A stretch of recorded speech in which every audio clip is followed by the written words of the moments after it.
안녕하세요. 오늘도 사연사롱을 찾아주셔서 감사합니다. 40대 중반 여성입니다. 저는 무척이나 가난한 집안에서 태어났어요. 고작 결핵주사 한 대 맞을 돈이 없어서 친정아버지는 젊은 나이에 너무도 허망하게 세상을 떠났고, 졸지에 젊은 과부가 된 친정어머니는 겨울이면 메밀묵과 찹쌀떡을, 여름에는 두부 리어카를 끌고 행상을 돌아다니면서 참 억척스럽게도 사셨죠.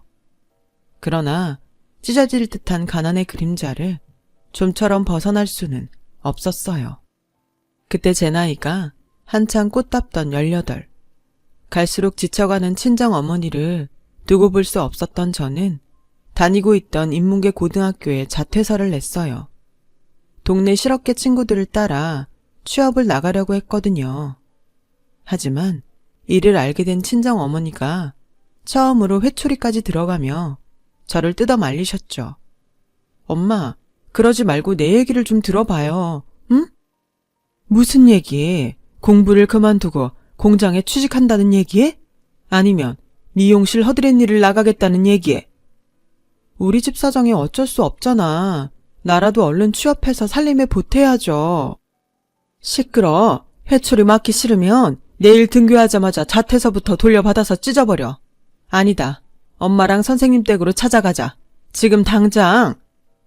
제발요. 추울 때 추운 데서 일하고 더울 때 더운 데서 고생하는 엄마 모습 지켜보는 딸 자식 입장이 얼마나 고역인데. 그리고 공부야. 검정고시를 보든 아님 야간학교를 다니든 일단 취업해서 자리 잡은 다음에 다시 할 수 있는 거잖아요. 잔말 말고 학교 계속 다녀. 꼭 공부 열심히 한다고 해서 훌륭한 사람이 되는 것도 아닌데 뭐. 그래, 그건 네 말이 맞아. 공부 열심히 해봤자 개차반으로 사는 사람이야 세상에 널렸지. 하지만 지금 엄마가 너한테 해줄 수 있는 최선이 공부밖에 없어서 그래. 못 먹이고 못 입히는 주제에 가르치는 일까지 소홀하게 해버리면 내 가난이 정말 나의 죄가 되어버릴까 봐. 그게 겁나서 그래. 무슨 말을 그렇게 해요. 가난이 어떻게 죄야. 지금까지는 내 엿보이고 팔자라도 죄까지는 아니었지. 근데 만약 최소한의 부모 도리마저 져버린다면, 그래서 내 엿보와 팔자를 자식한테 되물림한다면 그때는 죄가 되는 거야. 가난을 딸에게 물려준 죄인. 엄마는 우리 딸 믿어. 이겨낼 수 있을 거야.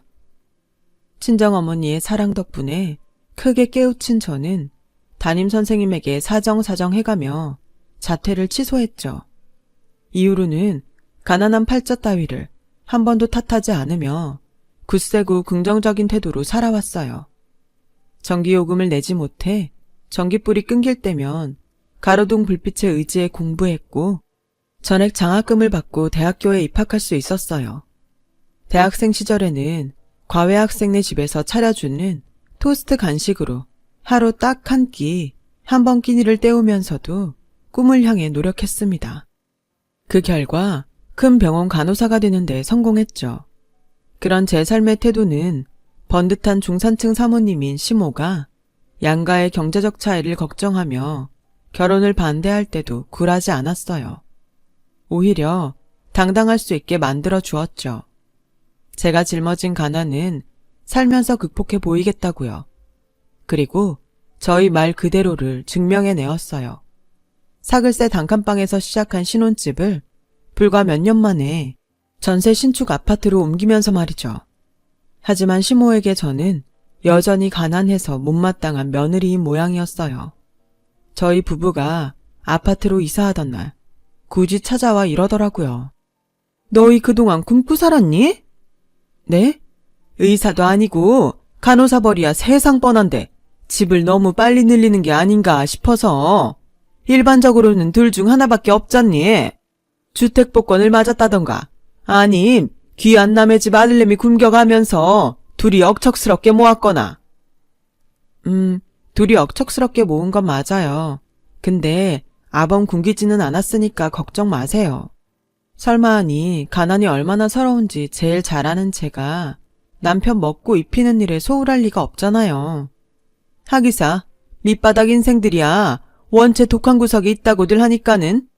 그렇다고 너무 마음 놓지는 말고 성에 안 차는 며느리라는 건 조금도 달라지지 않았으니까. 난 이만 가볼 테니 주말에 시댁 한번 들리려무나. 요즘 아침나절로 볕이 포근하니 좋은 것이 묵은 이불 빨래랑 대청소랑 좀 해줘야겠어. 가구랑 싹 드러내고 청소해야 하니 준비 단단히 해서 오고. 그런 대접을 받아가면서도 시모를 가장 잘 챙기는 사람은 참 역설적이게도 맏며느리인 저였어요.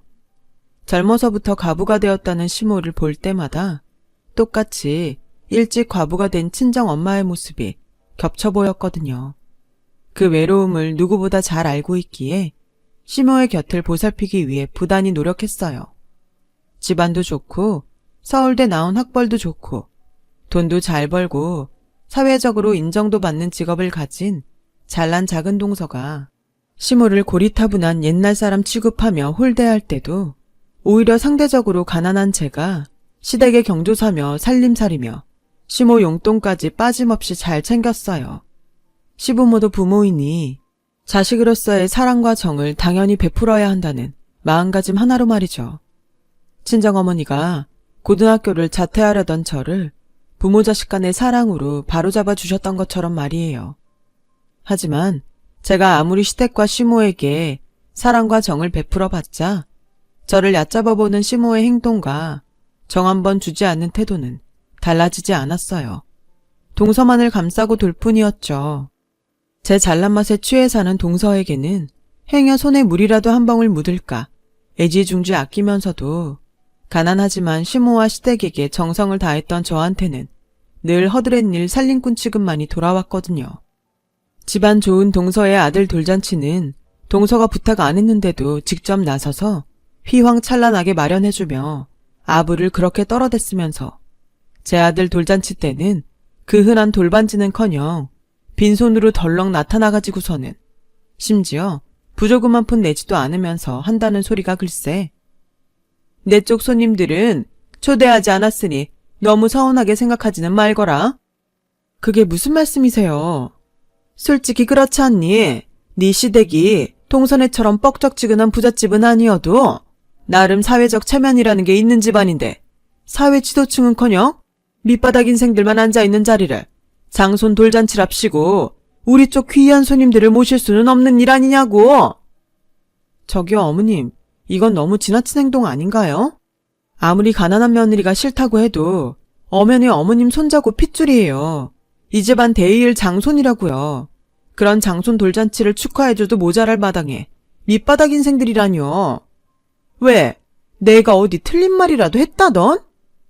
물론 동선회처럼 판검사니 사장이니 하는 손님들을 모시진 못했어도 저희 쪽 손님들 하나하나 다들 소중한 지인이세요.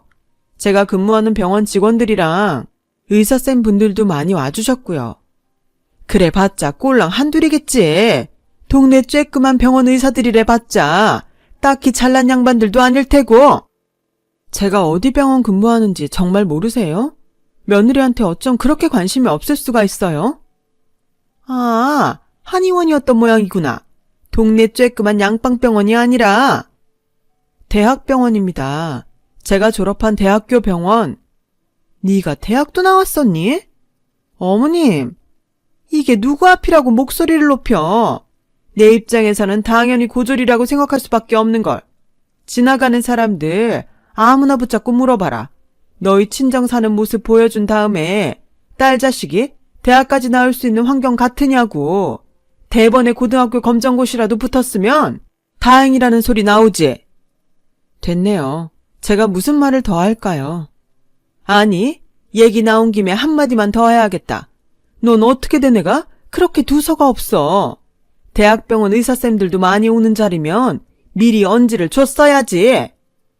미리 얘기했으면요. 그럼 혹시 또 알아? 나 아는 지인 사모님들 쫙 모셔다 놓고 대학병원 의사쌤들이랑 중매라도 서줄지. 그럼 겸사겸사 자리도 빛내주고 얼마나 좋아? 네, 그러시겠죠 뭐. 식사 마저 하세요. 음식 식으면 맛 없습니다. 이처럼 노골적인 무시와 외면, 그리고 동서와의 차별 속에서도 제가 버틸 수 있었던 건 사랑꾼 남편이 있었던 덕분이에요. 남편은 친자식보다 낫다 싶을 만큼 시댁과 시모에게 정과 사랑을 베푸는 저를 늘 고마워했고, 그래서 제가 시댁에 잘하는 만큼 남편도 저희 친정 어머니를 극진하게 대해주었거든요. 또 제가 시모의 행동에 상처받을 때면 바람을 쐬어주며 다독여주고, 한편으로는 저 대신 시모와 맞서주기도 했어요. 그런 남편의 사랑이 얼마나 든든한 방패가 되어주었냐면요. 그런 시모조차 단 한 번도 이혼하라는 말만큼은 절대 입 밖으로 낼 수 없을 정도였어요. 덕분에 저는 시모와의 위태로운 관계를 어렵사리 유지할 수 있었고, 남편과의 사랑도 이어갈 수 있었죠. 그러던 어느 날 천년만년 건강할 줄로만 알았던 친정어머니가 덜컥 백혈병에 걸리면서 상황이 복잡하게 돌아가기 시작했어요. 어느덧 연차가 꽤 쌓인 베테랑 간호사인 저는 남편과 상의한 끝에 신혼집 전세 아파트를 처분하고 친정으로 들어가기로 했어요. 친정 어머니의 곁에 머물면서 간병과 치료에 힘쓰기 위해서였죠. 하지만 시모가 저희 부부와 친정의 합가를 결사 반대하고 나서더라고요. 너희가 사돈댁으로 들어가 버리면 외로운 과부 인나와 시댁은 앞으로 누가 모신다던? 너무 걱정은 마세요. 친정엄마가 백혈병을 극복할 때까지만 머물 예정이거든요. 그동안은 사부인 치료받는 동안 시댁 빨래며 아침 저녁 국인 2반찬이며 그걸 다 해다 바칠 사람이 세상 누가 있다고. 그것도 걱정 마세요. 친정에 들어가 살더라도 어머님이랑 시댁 챙기는 건 지금처럼 똑같이 전혀 소홀하지 않게 최선을 다할 테니까요. 병간호를 꼭 해야겠니? 굳이 출가 외인인 딸 자식도 모자라 남의 집 귀한 아들내미까지 사돈댁에 앉혀놓고? 생각을 한번 해보세요. 작고 사소한 병이라면 저희도 이렇게까지 하지는 않겠죠. 하지만 백혈병이잖아요. 하루아침에 생사가 갈릴 수 있는 위험한 병인데다가 항암 치료는 저리 가라 할 정도로 힘든 과정인데, 명색이 베테랑 간호사 딸 자식인 제가 홀어머니를 돌보는 건 당연한 일이잖아요. 꼴에 말은 잘해요 아주. 누가 들으면 대단한 의사 선생님이라도 되는 줄 알겠다 얘. 물론 의사도 중요하고 훌륭한 직업이지만 간호사도 환자에게는 꼭 필요한 사람이에요. 그러니까 제발 무시 좀 그만하세요. 그렇다니? 그럼 이참에 사돈댁 말고 시댁에 아주 들어와 사는 건 어때? 네? 나도 얼마 전에 병원에서 아주 충격적인 진단을 받았단다. 글쎄 내가 말이다. 류마티스 관절염 초기라더구나. 의사가 아니더라도 류마티스 관절염 정도는 알아들을 수 있지? 팔다리가 자꾸 쑤셔가지고는 거동이 불편해요. 그러니 이참에 시댁에 들어와 살면서 이 CME를 좀 간호해다오. 제발 억지 좀 그만 부리세요. 친엄마고 시어머니고를 다 떠나서 관절염보다는 백혈병 쪽이 훨씬 급하고 심각한 병이잖아요. 코웃음치기는 CME가 고분고분 조용히 말하니까 만만하게 뵈는 모양인데 나 지금 농담 따먹게 하자는 거 아니다. 되바라지 며느리한테 경고하는 거지. 어머님, 2번 경고하지 않을 테니 똑똑히 챙겨들어. 내 말 무시하고 사돈댁이랑 합가한다면 그날로 넌 닭 쫓던 개 지붕 쳐다보는 꼬라지 되는 거야. 내 재산 단 한 푼도 너에게 상속하지 않을 생각이니 말이다. 아직도 제가 재산이랑 유산 보고 아범한테 접근했다고 생각하세요? 그만 일어서마. 내 할 말은 다 했으니. 시모는 그렇게 제 할 말만 다 해놓고는 자리를 떴고, 황당한 저와 남편은 이후로 며칠 동안 시모를 설득하기 위해 노력했어요. 친정 엄마를 꼭 곁에서 보살피고 싶다고요. 그러나 시모는 입만 열었다 하면 류마티스 관절염 핑계가 그치지를 않았죠. 툭하면 유산 얘기를 하더군요. 저는 단연코 시댁의 재산과 유산에는 단 한 푼어치조차 관심도 없었는데 말이죠. 그런 답 없는 실랑이가 거듭된 끝에 저희 부부는 결국 시모가 도저히 설득 불가능한 사람이라는 걸 깨달았어요. 그래서 시모 설득하기를 포기하는 대신 손 아래 동서내외를 찾아갔죠. 저희 부부는 동서내외에게 당분간 시모를 잘 챙겨달라고 부탁했어요.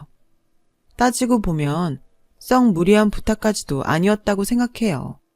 한 달에 2번 시댁에 들러 시모와 저녁을 함께 먹어달라는 말을 전했을 뿐이니까요. 그런데 평소 시모를 거들떠 보지도 않던 잘난 동서내외는 대뜸 쌍심지를 켜고 소리를 박박 질러대더라고요. 지금 이거 무슨 상황인가요? 조선시대 시집살이 뭐 그런 건가요? 내 말은 그런 뜻이 아니라 어머님이 혼자 적적해 하실까봐 그게 마음에 걸려서. 그거나 뭐가 달라. 결국 맞잖아요, 시집살이. 일단 진정하고, 응? 아, 동서. 내가 지금 진정하게 생겼어요? 한창 예쁘고 젊은 나이에 이 좋은 능력까지 썩혀가면서 졸지에 시댁 파출부로 뼈 빠지게 고생만 하다 늙어 죽게 생겼는데. 그럴 일 없어. 친정 엄마 치료만 마치면 내가 다시. 이봐요, 형님. 그렇게 안 봤는데 사람 너무하네. 가난한 주제에 형님이랍시고 꼬박꼬박 대접해준 나한테 이러면 안 되는 거죠. 부잣집 딸내미에 잘 배우고 직업 좋으면 뭐해. 인성이 개차반인데 어디 가서 그런 행동 보이고 그러지 마. 격 떨어지는 졸부소리 들어. 저와 남편은 동서내외에게 인간적인 실망만을 품은 채로 돌아섰고 그날 밤 도착한 동서의 문자 메시지에 또 한 번 크게 분노하고야 말았어요. 저 대신 당분간 시모를 보살피는 조건으로 무슨 견적서를 보내왔더라고요. 딴에는 능력 좋은 고급 인력이랍시고 비싼 인건비를 책정해놓고는 다달이 수백만 원에 달하는 비용을 요구하겠다는 견적서였어요. 뒤이어 도착한 문자 메시지는 더 기가 막혔죠. 저희 부부 형편에 수백만 원 인건비를 지불할 수 없을 테니 그걸 받지 않는 대신 유산 전부를 자기들이 가져가겠다더군요. 이놈의 시댁 식구라는 양반들은 입만 열었다 하면 돈 얘기밖에 할 말이 없는 건지 참. 당연히 저희 부부는 고민에 빠져들었어요. 다만 유산을 동서내외에게 전부 빼앗기지는 않을까 하는 우려는 결코 아니었어요. 벌써부터 돈을 들먹이는 동서내외가 시모를 제대로 모시지 않을 것이 뻔해서 걱정일 뿐이었죠. 그렇게 동서내외를 단념하게 된 저와 남편은 딱히 다른 대안을 찾을 수도 없었죠. 그러는 사이 친정 어머니의 상태가 악화되어서 골수이식을 받아야 하는 상황에 처하게 되었어요. 당장 급하게 골수를 이식해줄 사람이라고는 세상에 하나 남은 혈육인 저밖에는 없는 상황이었죠. 이에 저희 부부는 시모의 결사 반대를 무릅쓰고 친정과의 합가를 했어요. 친정 어머니를 곁에서 보살피며 간호할 겸 골수를 이식해줄 저의 건강을 마음 편한 친정에서 머물면서 관리도 잘 할 겸 해서요. 합가 결정으로부터 며칠 지나지 않아서 이삿날이 닥쳐왔고 저희 부부의 눈앞에는 아주 뜻밖의 상황이 펼쳐졌어요. 줄곧 합가를 결사 반대해왔던 시모가 갑자기 무슨 생각인지 덜컥 나타나서는 이삿짐을 열심히 나르는 게 아니겠어요? 저에게 생전 10원 한 장 쓰는 법 없던 사람이 짜장면 곱빼기에 탕수육까지 손수 사먹이면서요. 그런 시모를 바라보는 저희 부부의 심정은 불안 반, 걱정 반이었죠.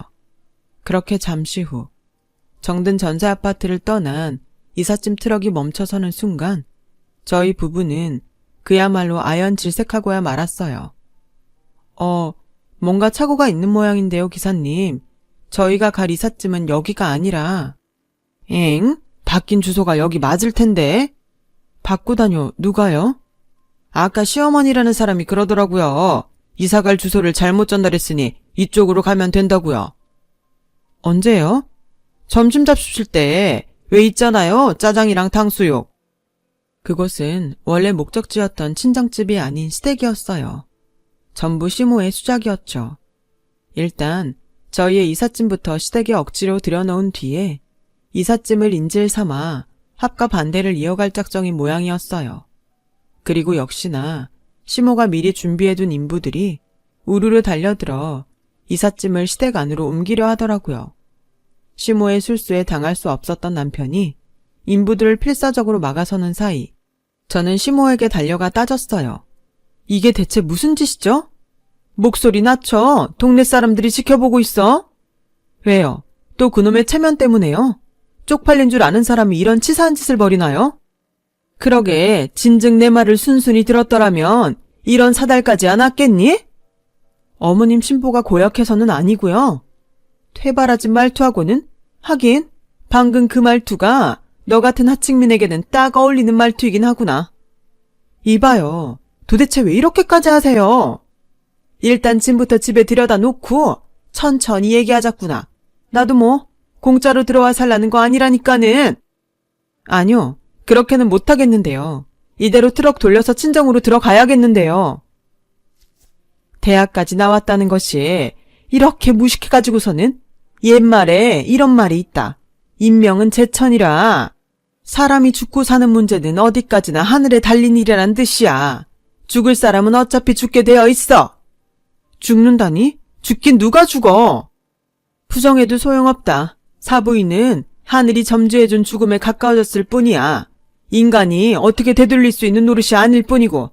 그러니 곧 저승길 떠날 사부인보다는 부질없는 병간호에 남의 집 귀한 아들내미 인생까지 송두리째 낭비하는 것보다는 남들은 못 받아서 안달인 그 유산, 그 큰 돈을 턱하니 안겨줄 내 쪽을 택하는 것이 경제적이고 합리적이지?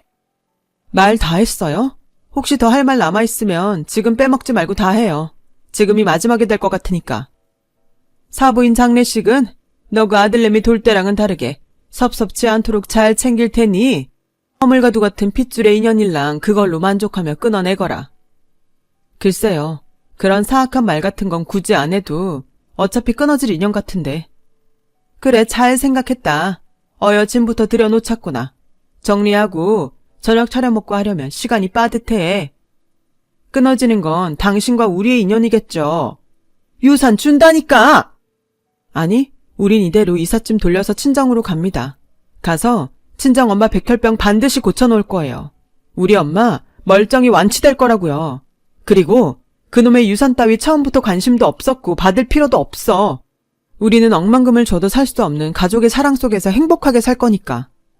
과연 그럴까? 지긋지긋한 가난 속에서도 끝까지 화목할 수 있을까? 두고 보죠. 이번에도 또 보여드릴게요.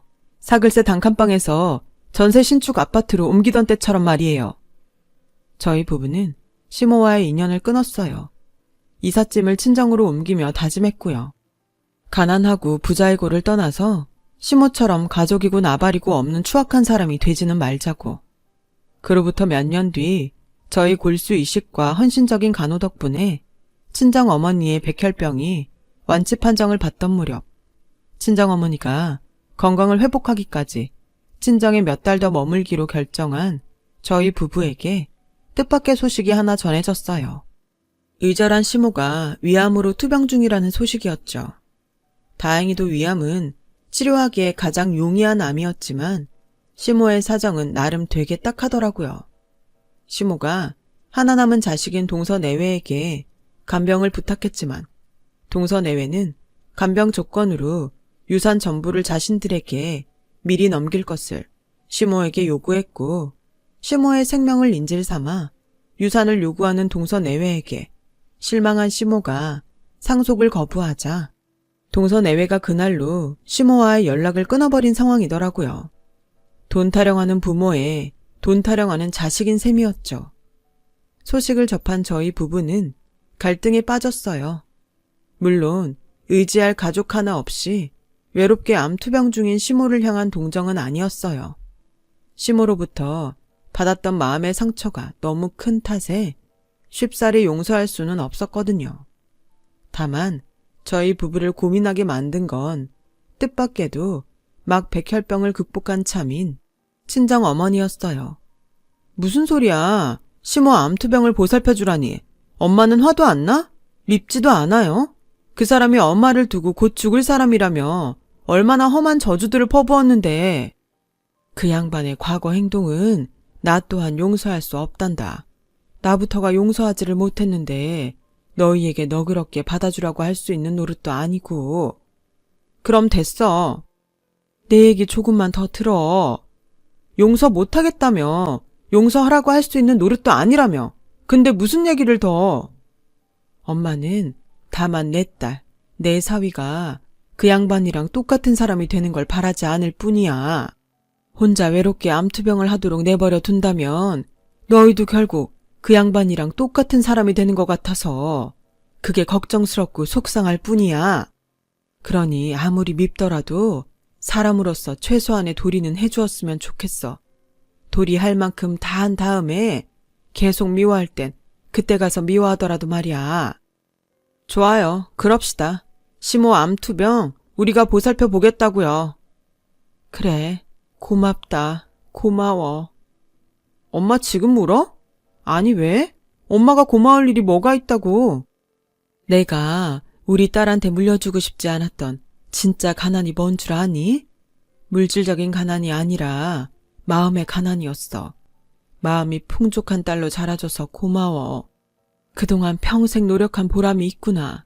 엄마는 이제 평생 꿈 다 이루었어. 저희 부부가 시모의 간병을 받아들이자 친정엄마는 평생 짊어져 왔던 가난의 서름을 마침내 떨쳐내었어요. 딸자식 흠없고 반듯하게 잘 키워내었으니 부모로서는 더 바랄 것 없는 법이라면서요.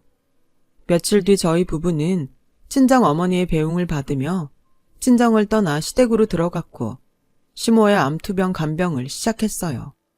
그런 저와 남편이 시모에게 단 한 가지 기대하는 점이 있었다면 시모가 저에게 베푼 적 없었던 부모 자식 간의 사랑, 가족의 정, 그거 딱 하나뿐이었죠. 과거의 잘못을 진정 뉘우치고 반성하는 모습 하나면 좋겠어요. 오래지 않아 시모의 병은 완치되었어요. 위암이 치료가 가장 용이한 암이라지만 엄연히 항암 치료와 수술이었으니만큼 대단히 힘든 과정이었죠. 그 과정 내내 저희 부부는 최대한 시모를 보살폈고 그래서 시모의 완치에는 저희 부부의 노력이 뒷받침된 셈이에요. 하지만 치료된 병은 오직 육체적인 병, 고작 위암 하나에 불과할 뿐이었죠. 시모가 앓고 있던 진짜 병인 그놈의 돈타령병은 끝끝내 낫지를 않더라고요. 고맙구나. 내가 오죽이나 미웠을 텐데 이 보답을 어떻게 다 하지? 글쎄요. 앞으로 살면서 지난 잘못들을 다시 하진 않으셨으면 해요. 그래. 내가 너와 사부인한테 잘못한 게 있다면야 돈으로 갚아주지. 네? 간병에 대한 보답도 할 겸 어차피 둘째 아들 내외랑은 연락도 끊겼겠다.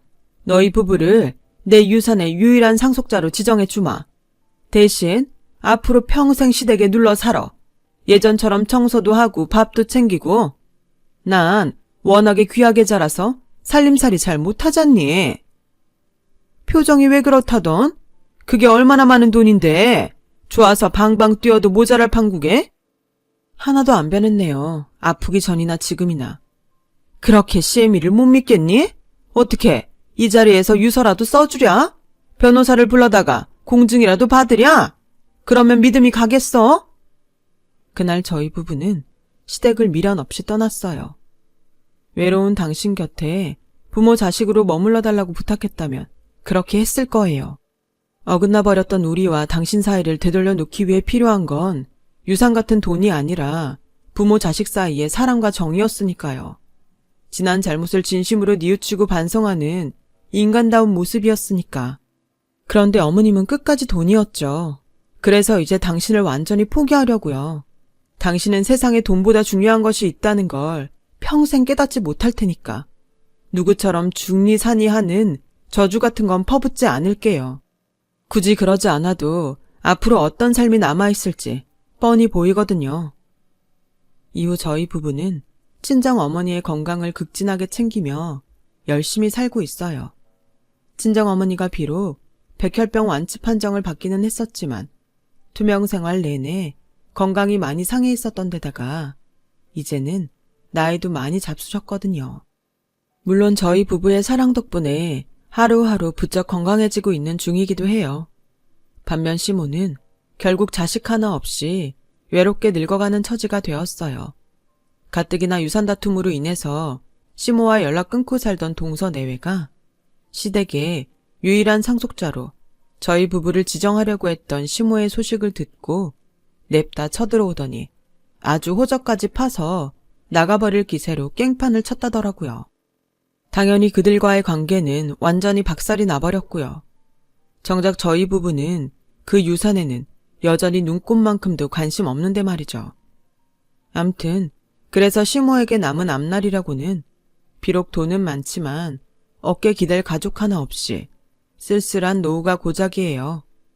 억만금보다 훨씬 가치 있고 소중한 가족의 정과 사랑 속에서 지금껏 행복해왔고 앞으로도 영원히 행복할 저와 남편과는 다르게요. 돈이 최고인 것 같지만 그것도 아닌 것이 인생 같습니다. 곁에 있는 소중한 인연들과 가족들에게 고마워하면서 살아가렵니다. 긴 이야기 들어주셔서 감사해요. 모든 분들께 항상 건강과 행복이 함께하길 바라겠습니다. 여러분, 사연 댓글에 응원과 현명한 조언 부탁드려요. 좋아요와 구독은 저에게 큰 힘이 됩니다. 오늘도 좋은 일 가득하세요.